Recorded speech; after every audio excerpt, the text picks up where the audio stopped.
د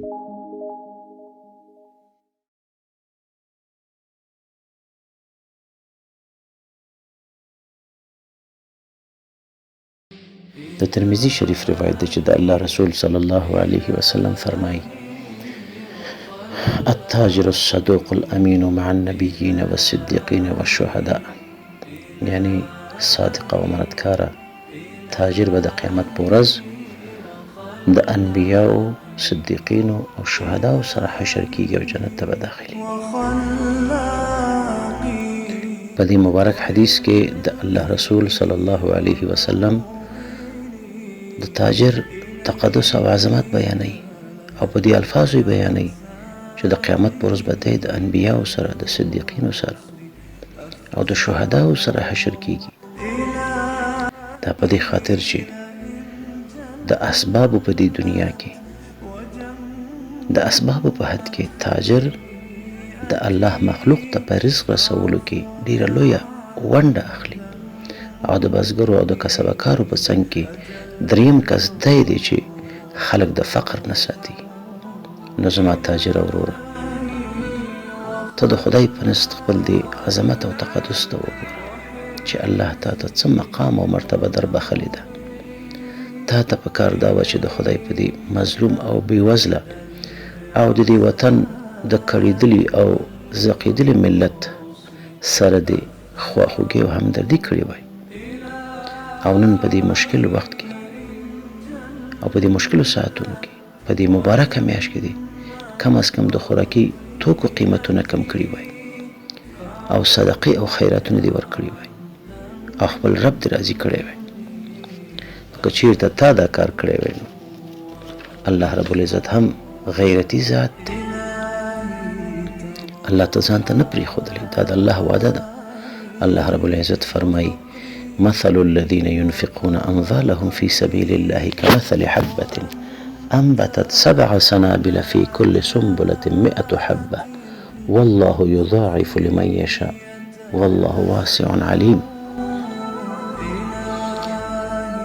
مثال د هغه کسانو چې د الله په لاره کې خپل مالونه مصرفوي په مثل د تخم د هغې دانې دی چې انبتت 7 سنابل، چې زرغونوي ووږي، یعنی وخوشي، فی کل سنبلة 100 حبه، او په هر وږي کې یعنی په هر خوشه کې سلسل دانې دي. والله یضاعف لمن یشاء، او الله زیاتوي اجر چاته چې وغواړي. یعنی که څوک د خدای په لاره کې 1 روپۍ مصرفوي، خدای ورته د هغه په بدل کې 200 په برابر اجر او پاداش ورکوي. والله واسع علیم، او الله تعالی د پراخ فضل او رحمت خاوند دی او په هر څه ښه پوی دی. او د الله رسول صلی الله علیه وسلم فرمایي: من انفق نفقة في سبيل الله كتبت له ب700 ضعف، یعنی څوک چې د الله په لاره کې مال مصرف کړي، الله تعالی ورته دغه نفقه او مال چې مصرف کړی دی 200 چنده اجر او ثواب زیاتوي.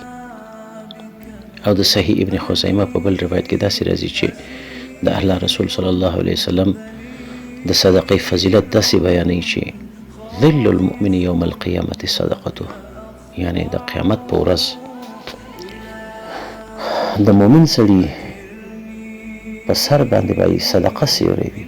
یعنی د قیامت په هغه سخته ورځ کې چې هیڅ سوری به نه وي او لمر به نږدې وي او سخته ګرمي به وي، نو د مؤمن دپاره به د هغه صدقه په سر باندې سوری وي.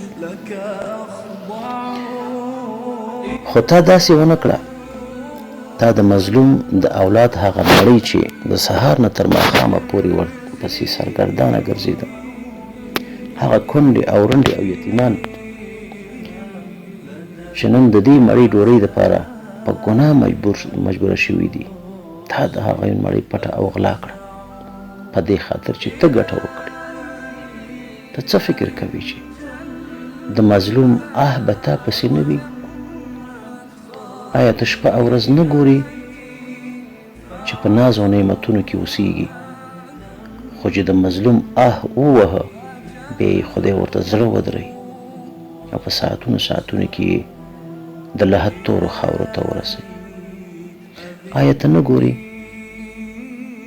چې دی خو میلیونر خو په 100 مرضونو اخته دی او د خدای د بې حسابه نعمتونو نه محرومه دی او په دې ارمان دی چې ای کاش غریب دی وای خو چې روغ رمټ وای.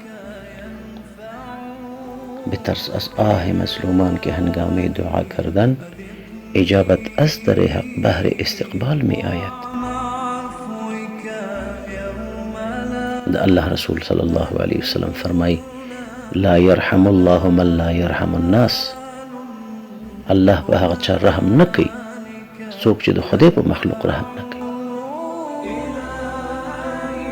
باید د خپل خدای نه وویریږو او د خدای په دې مخلوق باندې رحم وکړو. نن الله رب العزت موږ او تاسو ته دا موقع راکړې ده چې باید خپل آخرت جوړ کړو. واخر دعوانا ان الحمد لله رب العالمين.